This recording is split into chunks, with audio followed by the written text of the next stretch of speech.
Bismillahirrohmanirrohim. Assalamualaikum warahmatullahi wabarakatuh. Perkenalkan, nama saya Fikrianti Amalia Naswan dengan NIM G01120114, Prodi Agroteknologi Fakultas Pertanian Universitas Hasanuddin. Pada kesempatan kali ini, saya akan sedikit mempraktekkan tentang kadar air tanah. Selamat menyaksikan. Nah, sebelum itu saya akan sedikit menjelaskan tentang peran tanah dalam kehidupan.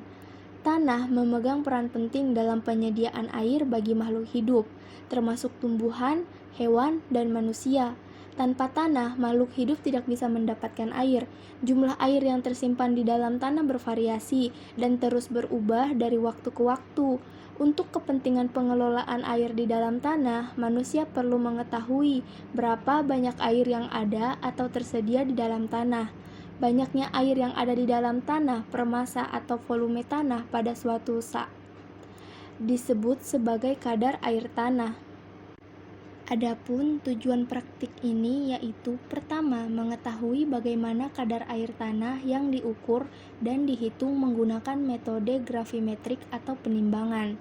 Kedua, untuk mengetahui bahwa tanah yang berbeda misalnya dilihat dari teksturnya memiliki kadar air yang tidak sama. Alat dan bahan yang perlu kita siapkan dalam praktikum ini yaitu wadah atau cawan Petri dish. Kedua, pengaduk atau spatula. Yang ketiga adalah timbangan. Keempat adalah kompor dan yang kelima adalah wajan.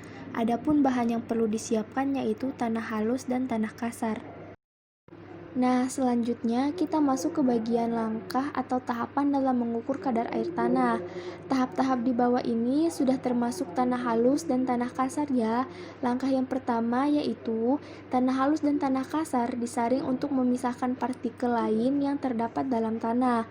Hal ini bertujuan untuk mendapatkan tanah yang bebas dari partikel lain dalam tanah, misalnya bebatuan dan dedaunan.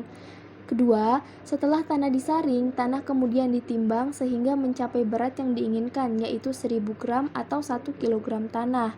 Setelah tanah ditimbang dan mencapai berat yang diinginkan, siapkan wajan dan kompor sebagai langkah ketiga untuk menyangrai tanah selama 2 jam dalam api sedang. Selama proses penyangraian, tanah terus diaduk agar panasnya merata dan mencegah tanah mengalami kegosongan.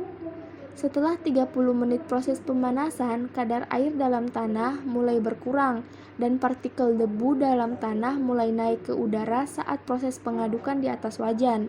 Sebaiknya, untuk mencegah masalah pernapasan selama proses pemanasan, kita memakai masker atau alat penutup mulut untuk mencegah debu terhirup masuk bersama udara pernapasan. Setelah disangrai selama 2 jam, tanah kemudian didinginkan dalam suhu ruang. Sekilas, warna tanah terlihat mengalami perubahan sebelum dan sesudah disangrai. Tanah yang sudah didinginkan kemudian dimasukkan ke dalam wadah untuk diukur beratnya setelah mengalami proses pemanasan selama 2 jam. Nah, setelah diukur berat sebelum dan sesudah disangrai, tanah mengalami perubahan. Pada tanah yang berpartikel lebih besar atau tanah kasar, mengalami penurunan berat sebesar 200 gram dari ukuran awalnya sebesar 1000 gram.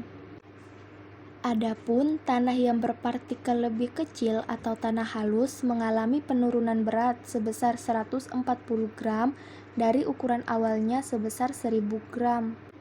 Nah, sehingga dapat ditarik kesimpulan bahwa tanah yang memiliki ukuran butir lebih kecil memiliki nilai kadar air yang lebih rendah dibandingkan tanah yang memiliki ukuran butir lebih besar yang kadar airnya lebih besar pula.